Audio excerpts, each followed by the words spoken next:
배움 강추린 한국사 약속의 이름 최승걸입니다. 자, 오늘 고려의 대외관계 교재 91쪽에 나와 있는 고려의 대외관계 공부를 하는데 오늘은 거란과 여진에 대해서만 공부를 한번 해보도록 하겠습니다. 이 몽골하고 또 이 홍건적하고 왜구는 우리가 또 다음 시간에 하기로 하고요.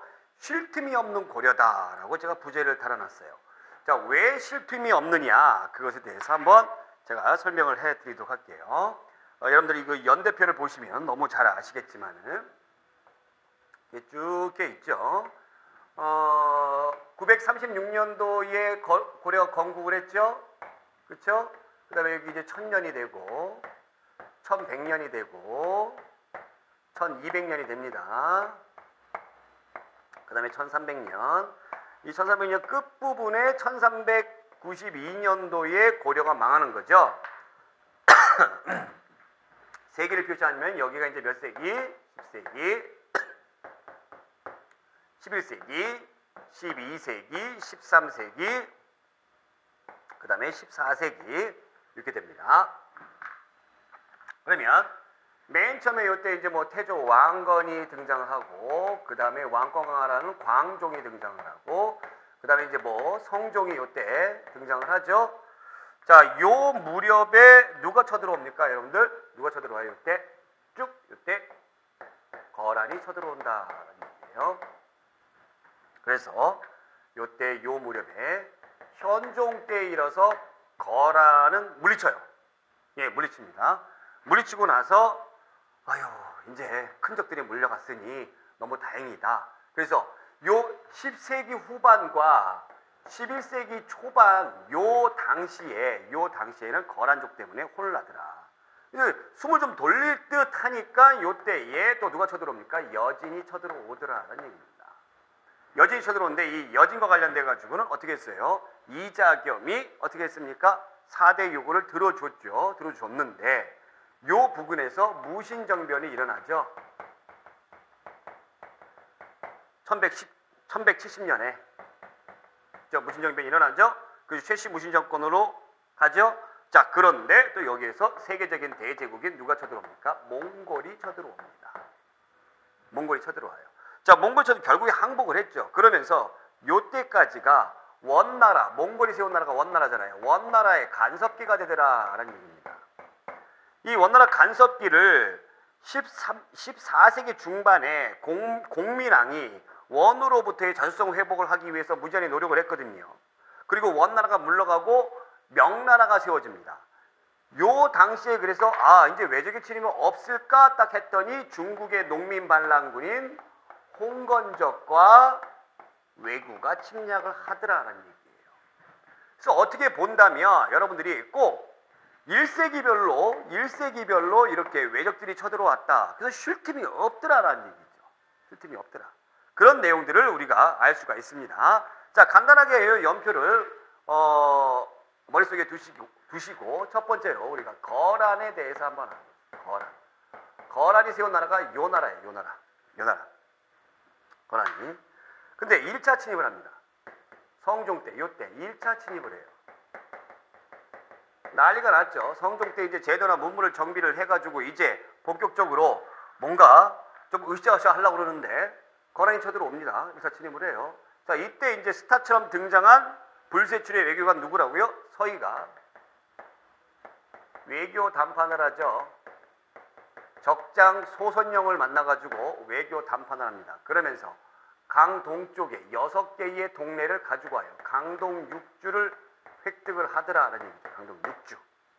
그래서 압록강 동쪽에 6개의 동네를 가지고 옵니다. 자, 사실 거란이 됐든 여기는 여진이 됐든 우리나라를 쳐들어오는 이유는 단 한 가지예요. 얘네들은 우리나라한테 별로 큰 관심 없어요. 근데 우리나라가 당시 중국이었던 송나라와 굉장히 친했거든요. 근데 송나라는 굉장히 그 중국의 한족이 세운 나라들 가운데서 가장 약했던 나라예요. 조광윤이 송나라를 건국하는데 이 조광윤이 당나라 말기에 절도사였거든요. 절도사가 뭐냐면 국경지역을 방어하는 사령관이에요. 근데 이 절도사들의 난이 일어나가지고 당나라가 망했다라고 보셔도 돼요. 그래서 송나라를 세운 절도사 조광유는 이런 이 군사 세력들을 좀 약화시켜야 되겠다 해가지고 문치주의로 갑니다. 문치주의로 가다 보니까 국방력이 약화되죠. 국방력이 약화되다 보니까 이런 이민족들이 반대적으로 강하게 되더라는 얘기예요. 그러면 얘네들은 중국 대륙이 탐이 났던 거예요. 근데 우리나라가 고려가 송나라와 깊은 친교 관계를 맺고 있었기 때문에 배후를 튼튼히 하기 위해서 고려를 위협하는 겁니다. 위협하는 거예요. 자, 소선영이 딱 쳐들어오죠. 딱 쳐들어와서 너네 어찌하여 송나라랑 친하고 그러느냐. 그리고 여기 이 동네는 우리 영토니까 너희가 내놔야 되겠다. 딱 이렇게 협박을 하죠. 근데 저희가 거기에 나와 있듯이 어떻게 합니까? 이 나라는 원래 고구려의 뒤를 이어받았기 때문에 이 나라는 이 영토 자체가 우리나라의 영토입니다. 그리고 또 한 가지, 우리가 거란족하고 친하고 싶어도 여진족이 가로막고 있기 때문에 친할 수가 없습니다. 그러니 여진족을 좀 물리쳐 주세요 라고 이야기를 하죠. 그래서 요 나라는 고려와 전쟁할 생각은 없었어요. 애초부터 없었기 때문에 그래, 조그만 땅 그 6개 동네 너네 강동 6쪽 갖고 여진족은 우리가 혼내줄게. 말 한마디 잘해가지고 2가지의 우리가 외교적 큰 성과를 이루었다라는 얘기죠. 단 조건은 송하고 외교관계를 끊어라라는 거였습니다. 알겠습니다. 했습니다. 자, 그러한 내용들이 여기에 나와 있다는 게, 교재를 잠깐 보시면은 만부교 사건, 그거는 제가 지난번에 설명했기 때문에 아셨을 거고, 1차 침입 때 소선영이 80만 대군을 끌고 쳐들어왔다는 얘기죠. 소선영이 뭐라고 했는지 고려 사조류에 나와 있는 내용을 제가 찬찬히 읽어볼 테니까, 이거 시험 문제 잘 나온 지문이니까 찬찬히 읽어볼게요. 소선영은 침입의 이유로 고려는 신라 땅에서 일어났는데 우리가 소유하고 있는 고구려 땅을 침식하고 있으며 자기 나라와 땅을 연접하고 있으면서도 바다 건너 송을 섬기고 있다는 점을 들어, 따라서 만약 땅을 베어 바치고 조빙을 닦으면 무사할 것이라고 제안했다. 제안이 아니라 협박이죠, 사실. 이에 대해서 이는 우리나라는 고구려를 예터전으로 했으므로 고려라 이름을 하고 평양을 도읍한 것이다. 평양을 서경으로 했죠. 네. 만일 지게 땅의 경계로 논한다면 삼국 당신네 나라의 동경도 모두 우리 경역 안에 있는 셈인데 어찌 침식했다고 할 수 있겠는가? 압록강 안팎도 역시 우리의 경내였는데 여진이 그곳에 자리 잡고 있어. 여진족을 얘기했습니다. 길이 막히고 어려움이 바다를 건너는 것보다 심하다. 조빙을 통하지 못하는 것은 여진 때문이다. 만약에 여진을 쫓아내고 우리의 옛 땅을 되찾아 성보를 쌓고 길이 통하게 된다면 감히 조빙을 닦지 않겠는가라고 얘기했습니다. 그러면서 강동육주를 했다. 그래서 대단한 성과죠. 어마어마한 성과입니다. 자, 그런데 두 번째로 2차 침입을 하더라라는 얘기예요. 2차 침입을 하더라. 왜 침입을 하느냐? 자, 외교 관계를 단절한다고 약속을 했습니다. 강동육주 땅은 받았어요. 외교 관계 단절하겠다고 약속을 했는데 그 약속을 지켜 안 지켜? 고려가 안 지키더라라는 얘기입니다. 거란 애들은 이제 애가 마르는 거예요. 이쪽 쳐들어가야 되는데 애가 마르는 거죠. 그래서 우리 약속을 안 지켜? 알았어. 그래서 쳐들어오는데 구실이 없어. 그거 하나 가지고 전쟁 일으키긴 좀 그렇잖아. 구실이 없어. 마침 구실이 뭐가 있었냐면 여기에서 강조가 정변을 일으킵니다. 정치적 변란을 일으켜요. 이 정치적 변란이 뭐냐면 당시의 임금이었던 목종을 폐하고 현종을 임금에 앉혀요. 현종을 옹립해요. 이것이 강조가 일으킨 정변인데 이것을 구실로 쳐들어와요. 자, 그러면 강조의 정변이라는 건 과연 무엇이냐라는 겁니다. 강조의 정변이라는 건 과연 무엇이냐? 여기 1차 침입 때는 임금이 누구였다고요? 성종이었어요. 성종이었어요. 자, 2차 침입 때는 현종이에요. 현종이 임금이 됐으니까 현종이에요. 자, 성종이든지 현종이든지 여러분들 들어보셨죠? 성종은 고려의 제도 문물, 정치적인 제도, 그 다음에 또 12목 설치해서 지방간 파견하고, 현종 같은 경우는 오도 양계 그거 했던 사람입니다. 자, 이름을 들어봤던 사람이에요. 그럼 강조의 정변에 대해서 설명을 할게요.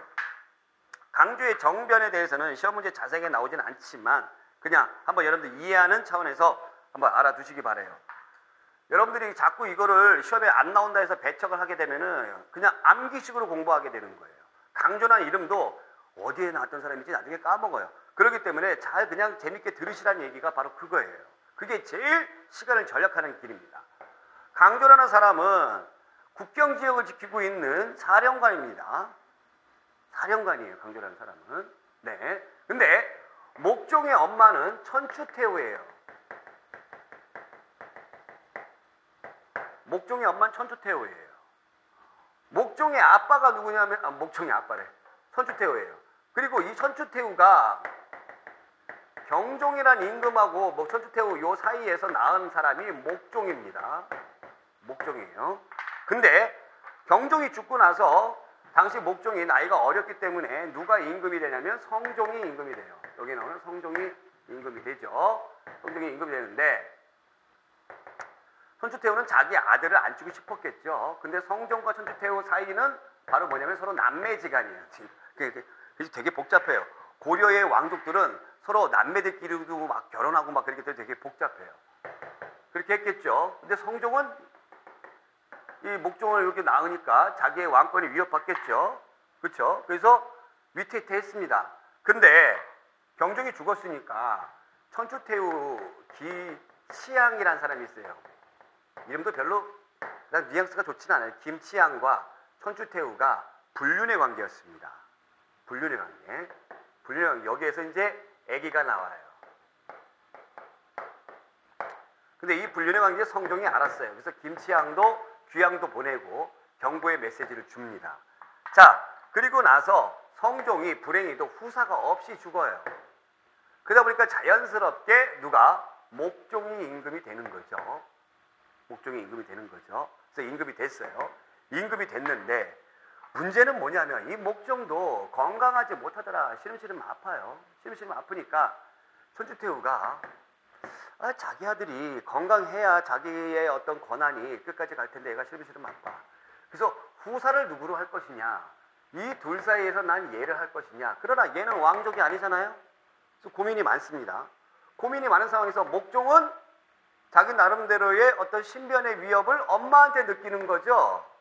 엄마한테 느끼는데 그때 얘 강조라는 국경을 지키고 있는 사령관에게 한 통의 편지가 오는데 엄마인 천추태후 김치양이 아들이 목종을 죽이고 집권을 했다. 이런 정치적 변이 일어났다. 출동을 하여라. 해가지고 출동을 했습니다. 출동을 했는데 딱 가보니까 목종은 버젓이 살아있더라라는 얘기죠. 이것에 대해서는 굉장히 논란의 여지가 많은데 목종이 자기가 위협을 느껴서 쇼를 한 것이 아니냐. 국경에 있는 부대를 불러일으켜서 정예 부대를 불러일으켜서 자기의 권력구도 어머니와 이 김치양에게 위협받는 이 권력구도를 유지하기 위해서 쇼를 한 것이 아니냐라는 그런 얘기도 있고요. 어쨌든 강조가 딱 들어와 보니까 목종이 살아있거든요. 와, 못했다. 지읒됐다. 이거 어떻게 하면 좋아. 내가 군대를 딱 들고 왔는데 왕은 버젓이 살아있어. 그럼 반역죄가 되잖아요. 그래서 반역죄를 모면하기 위해서 둘을 제거를 해버리는 거죠. 김치양을 죽이고 천추태후를 귀양을 보내버립니다. 그럼 이 목종이 거짓말을 했죠.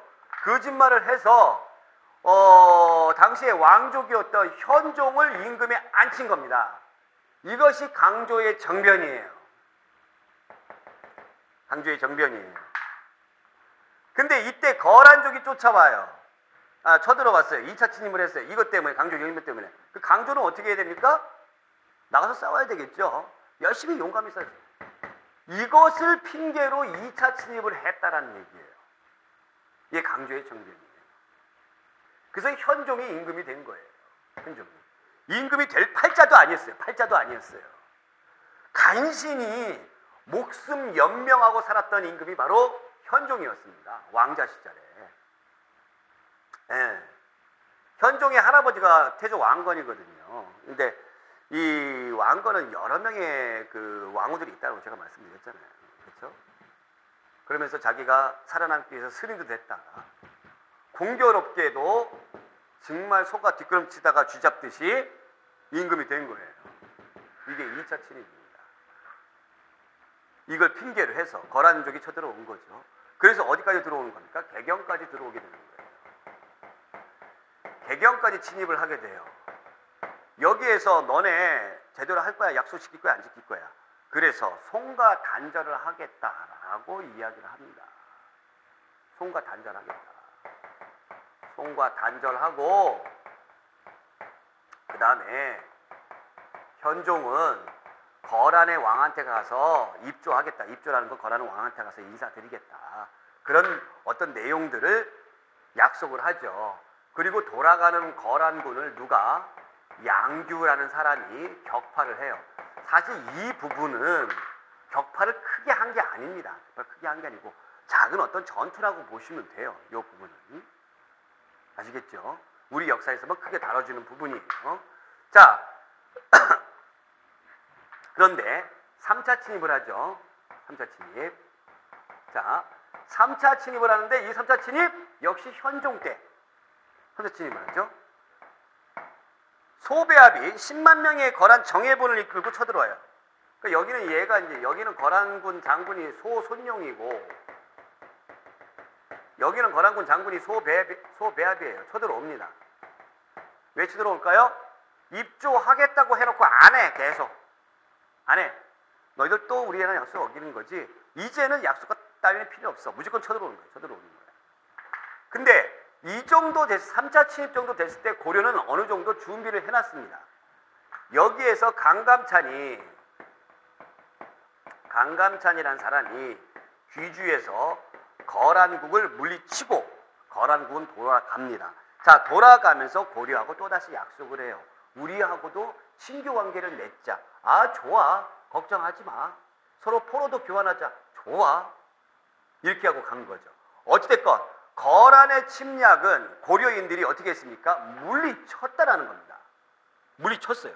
그러한 내용들이 남아져 있다. 맨 밑에 보게 되면 결과로 어떻게 됐느냐? 결과로 이 강감찬의 건의에 의해서 어떻게 합니까? 나성을 축조하고 천리장성을 쌓더라라는 얘기입니다. 자, 여기에서 제가 약간의 이제 지도를 한번 그려보겠습니다. 뭐 지도 좀 있으면 또 나오겠지만 또 그려볼게요. 자꾸 보다 보면은 이제 지도가 나도 모르는 사이에 눈에 들어와요. 신라가 삼국통일했던 영토는 바로 여기죠. 여기에서부터 여기까지, 그래서 대동강에서 원산방까지, 그 다음에 태조 왕건이 북진 정책을 하면서 청천강에서 영흥만까지, 그 다음에 강동육주는 여기 백두산이 있죠. 이게 압록강이죠. 압록강 동쪽에 6개의 주다 해가지고 바로 여기에요. 그래서 압록강 하구까지 1차 침입 때의 영토가 이만큼 확장이 되는 겁니다. 그래서 국경성 부근에 천리장성을 쌓아요. 그래서 천리장성의 영역은 압록강 하구에서 어디까지? 도련포라는 곳까지. 그래서 압록강 도련님, 압록강 도련님 이렇게 외우세요. 국경성 영역은. 아시겠죠? 자, 이렇게 생각하시면 돼요. 자, 근데 91페이지에 그 동글뱅이 3 밑에, 맨 밑에 결과 위에 보면은 강감찬의 구주에서 물리쳤다 이렇게 되는데, 강감찬이 귀주에서 물리친 거죠. 귀주에서. 이렇게 꼭 알아두시기 바랍니다. 그래서 거란족은 물리쳤다라는 거 기억해 두시기 바라고. 자, 그 다음에 92쪽에 여진정벌과 동북 구성에 대해서 한번 알아보겠습니다. 동북 구성에 대해서 한번 할게요. 92쪽에 여진정벌과 동북 구성. 네. 자, 여진이 쳐들어오는데, 여진은 나라를 이제 뭘로 세워요? 금나라로 세우죠. 그래서 제가 이제 암기티 제가 지난번에 알려드린다고 그랬는데 약간의 암기티 알려드릴게요. 금여야 요거이 뭐야 이렇게 외우세요. 요거이 뭐야 이렇게 외우세요. 금나라를 세운 애들은 여진족, 요 나라는 거란족. 거란족의 추장이 야유라복이에요. 야유라복이 아시겠죠? 자, 그럼 됐고, 그러면 여진족이 딱 세워집니다. 여진은 우리가 뭘로 추정한다고 그랬죠? 고대시대 때 말갈족으로 추정한다고 그랬죠. 그렇죠? 그래서 고려를 뭘로 섬깁니까? 부모의 나라로 섬겨요. 부모의 나라로 섬기는데 이 여진족들이 성장을 하고 있습니다. 성장을 하고 있었기 때문에 거란에게 한번 당했던 이 고려 같은 경우는 얘네들이 더 크기 전에 밟아야 되겠다라는 생각을 했던 겁니다. 그래서 요 무렵에 12세기 초반에 윤관이란 사람이 뭐를 만듭니까? 별무반을 딱 만들죠. 별무반이 뭐라고 그랬어요? 특수부대입니다. 여진을 정벌하기 위한 특수부대. 그래서 얘네들은 말 타고 다니는 애들이기 때문에 기병대 위주로 만드는 거예요. 그래서 신기군. 자, 그 다음에 보병도 있어야 되니까 신보군. 스님들 부대인 항마군. 이렇게 편성을 했던 거예요. 이 별무반을 이끌고 여진을 정벌해, 국경선 부근에 있는 여진을 정벌하면서 뭐를 쌓습니까? 동북 구성을 축조를 합니다. 우리나라 동쪽에 9개의 동네의 성을 딱 삽니다. 여진을 혼내준 거죠. 엄청나게 혼내준 거죠. 네, 혼내줬어요. 혼내줬는데 여진족 애들이 계속 부탁을 해요. 아, 우리 좀 먹고 살게 좀 해주세요. 먹고 살게 부탁을 계속 하고 그 다음에 또 뭐를 합니까? 조공 바치겠다 이야기하고 그리고 또 한 가지 고려 사회에서 여기를 지키는 것이 너무 방비가 힘들다라는 이유로 1년 만에 반환을 합니다. 자, 이 반환에 대해서는 정말 우리가 이렇게 생각할 수 있어요. 정말 여기를 지키는 게 힘들었느냐? 그렇게 생각해 볼 수 있어요. 그것보다도 윤관이 이런 큰 일을 했기 때문에 신하들에 대해서는 신하들의 질투를 받았던 거죠. 그래서 윤관이 엄청나게 다른 신하들에 의해서 질투를 받고 그래서 관직에서 물러나게 됩니다. 윤관의 업적을 뭉그러뜨려 버리는 거죠. 그래서 나중에 가면은 윤관이 이 반환했던 부분에 대해서 굉장히 통탄에 맞아 하지 않았다라는 그런 이야기가 있어요. 그런데 이 여진족들이 어떻게 합니까? 이 금을 건국을 해요. 나라를 금나라다 해가지고 금을 딱 건국을 하죠. 강성해졌어요. 요 나라도 멸망시키고 금나라. 그러면서 우리에게 4대 요구를 합니다. 4대 요구를 하는데 4대 요구는 두 가지가 있습니다. 형제 요구도 있고 그 다음에 군신관계도 있고 이렇게 하는데 어찌됐건 상국으로 자리를 잡는다라는 거죠. 상국으로 잡는다. 이때의 우리나라 최고 집권자가 누구였다고요? 이때의 최고 집권자가 무신정변 일어나기 전에 이자겸이었죠. 그래서 이자겸이 얘네들의 요구를 수용하더라. 자, 여진하고의 큰 전쟁은 없었습니다만 어떻게 됐습니까? 고려인들의 자존심이 무너지는 결과를 가져왔다. 그래서 결국에는 이것으로 인해서 북진 정책은 아예 끝나버렸다. 좌절됐다라고 보시면 되는 거죠. 북진정책이 좌절됐다. 그런 내용들이 여기에 나와 있다라는 거죠. 교재에. 자, 여기에 보게 되면은 그 그림에 척경입비도라고 나옵니다. 바로 이 척경입비도가 우리나라 경계, 거기에 경계에다가 비석을 세운 겁니다. 입구에다가 비석을 세워서 윤관이 오연총이라는 사람하고 같이 비석을 딱 세웠어요. 여기 우리 땅이다. 그것을 나타내는 그림이에요. 자, 그걸 이제 제가 자료 화면으로 확인해 볼게요.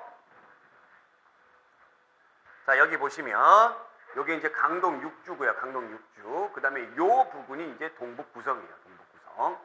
자, 그 다음에 여기 보면 이게 척경입비도잖아요. 그러면 여기 맨 위에 앉아 있는 사람이 바로 뭡니까? 윤관이고요. 윤관. 그 다음에 여기가 이제 오연총이고요. 앉아 있는 사람. 그 다음에 이게 이제 비석을 세우는 그런 장면이죠. 비석을 세우는 장면이죠. 동북구성과 관련된 그림이다. 그림까지는 시험 문제에 안 나올 수 있어요. 근데 그것도 장담할 수는 없어요. 왜냐하면 특히 공무원 시험 문제에서 그림이라든가 사료라든가 이런 것을 다른 시험에 비해서 가장 많이 제시하는 것이 바로 계리식이기 때문에. 그래서 그림도 한번 그냥 보세요. 보시고 척경 입비도라는 거는 이 용어를 기억해 두셔야 돼요. 입비도. 동북구성을 개척하고 그 경계를에다가 비석을 세운 그림이다라는 뜻이죠. 예.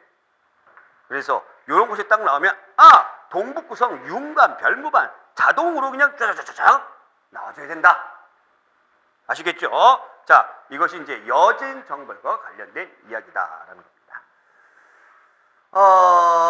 요거는 이제 다음에 이제 공부해야 되는 산별초와 관련된 거고요. 넘어가고 시험에 꼭 나오는 예제 보도록 하겠습니다. 1. 가 세력에 대한 설명으로 옳은 것은 송황제가 봐요 이제. 송황제가 비밀리에 유시하기를 들으니 너희 나라는 가오와 접경하여 있다고 하는데 다음 해에 조회하러 올 때는 모를 두어 명을 불러 함께 가를 두어 명을 불러 함께 오는 것이 어떠냐라고 하였다. 바야흐로 가가 전성기를 맞아 우리나라를 신하라고 부르게 하고자 하였다. 윤원이가 간쟁하여 말하였다. 가는 차례로 임금께 조공을 바쳐왔고 국경 근처에 사는 사람들도 모두 우리 조정에 호족에 올라 있은 지 오래되었습니다. 우리 조정이 어떻게 거꾸로 신하가 될 수 있겠습니까? 느낌 따고 오는 거죠. 느낌 따고 오는 거죠. 바로 뭡니까? 가는 여진족이죠. 여진족입니다. 자, 1번. 동북구성에 반환을 요구하였다. 여진족. 맞죠? 이거 맞는 거죠. 뭐 쉬운 표정이니까. 뭐 정답 1번 나왔지만은. 이거 보겠습니다. 고려의 화포 공격으로 퇴각하였다. 이건 뭐예요? 화포 공격. 이거는 나중에 배우겠습니다. 외구예요. 외구. 비단 자기 서적 등을 수출하였다. 자, 비단 자기 서적 등을 수출했다. 이런 거 비단 장수 왕서방 이거죠. 여러분들 모를 수도 있어요. 근데 옛날 분들 다 아실 거예요. 이건 어디예요? 중국입니다. 중국. 자, 그 다음에 서해와 외교 담판 후 강동 6주. 이건 어디죠? 거란이죠. 일본 원정기구로 정동행성. 이건 나중에 배우겠습니다만 이거는 몽골과 관련된 것이다 라는 거였습니다. 자, 그러면 이것도 한번 볼게요. 다음은 고려시대 대외관계에 관한 위인의 대사이다. 이를 시기순으로 바르게 나열한 것은 신이 여진에게 패한 이유는 여진군은 기병인데 우리는 보병이라 대적할 수 없었기 때문입니다. 여진이죠. 여진. 우리나라는 고구려의 옛 땅이요. 그러므로 국호를 고려라 하였고. 자, 이게 뭐예요? 서희의 외교담판이죠. 거란이죠. 거란, 여진. 성곽을 버리며 종사를 버리고 바다 가운데 있는 섬에 숨어 엎드려 구차히 세월을 보내면서 변두리의 백성으로 하여금 장정은 칼날과 화살 끝에 다 없어지게 되고 노역자들은 노예가 되게 하면 국가를 위한 좋은 계책이 아닙니다. 바다 가운데 섬에 숨어 엎드려 섬으로 가서 대항을 하고 있는 거죠. 이건 뭐예요? 몽골 애들이죠. 몽골. 그러면 순서별로 거란이 맨 처음에 왔죠. 그 다음에 여진, 몽골. 나가다. 정답 2번. 이렇게 여러분들이 해주시면 되겠습니다. 어려운 문제는 아니고 왜 어려운 문제가 아닐까요? 여러분들이 저와 같이 즐겁게 공부를 했기 때문에 어려운 문제 아니죠. 다음 시간에는 세계적인 대제국을 건설했던 몽골에 대해서 우리가 한번 알아보도록 하고요. 그 다음에 몽골과 더불어서 97쪽에 나와 있는 홍건적과 왜구의 진입 요 같이 한번 할게요. 교재 순서하고는 좀 다르긴 합니다만 외적 공부할 때 한꺼번에 공부해 주시면 더 좋습니다. 그래서 이렇게 한번 가도록 하겠습니다. 오늘 여기까지 고맙습니다.